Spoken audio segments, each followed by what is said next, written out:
A key term of Chivhayo's 412 million contract for the supply of cancer treatment equipment is that the company will be paid an advance payment of 52.5 million before anything is delivered. Zanapinda mashoko ari kupinda panguva ino yatinoona mahere, panguva ine okanda mafireworks, okanda magunshots kuna Chivhayo zvokuti achiona mameseji awa Chivhayo anoshaya pekunyarira nokuda kwokuti kuri kunyazi kuno kunzi vana advocate vadzima here vanhu vanoziva mutemo ende vachinyatso kubvunza maquestions ari direct anyatso kuti anosiya Chivhayo the regime havasina pekutombonyarira chaipo ndombosubscribe like on the bell icon. Tendera mberi nepost yamairi amudanya achiti this is for the mobilization of the supplier obligations under the agreement. In other words, the true value of the equipment is 52.5 million. The rest is this is the same inflation of values we saw with the ballots printing contract. It's a mess. We need new leaders. Demaire uyu arikataura achiti aiwa panopationa iri kunzi first hand payment advance payment 52.5 million arikuti achiti ndo the total cost yeequipment iri kubva kuSouth Africa from TTM.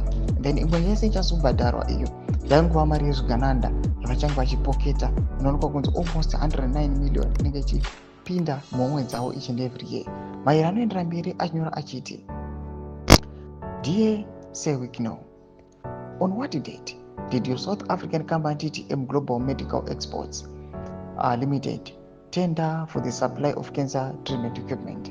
Do you have a copy of the call for public tenders? Can you explain why the value of the contract is $500 million US? On what basis was your company awarded the contract given that this company came into existence in November 2024, meaning that it is less than a year old? Why is the physical address of your company a hotel? Is it a briefcase company?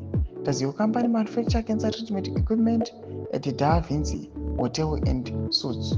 We need new leaders. Panapa avarunyazo kubvunzwa mubvunzo yemandoro kwati pane patiri kuti advocate vadzima hasi kuita zvekutamba and ari kutoexpecta mhinduro kwadzo dzichibva kuna Chivhayo achibvunza achiti aiwa chimbotipindurai kuti waiziti munonopa econtract kune kambani isina kana gore zvayo yakavhurwa last year muna 2024 and panguva ino adresi yacho inoonekwa kunzi aiwa itori hotel zvayo.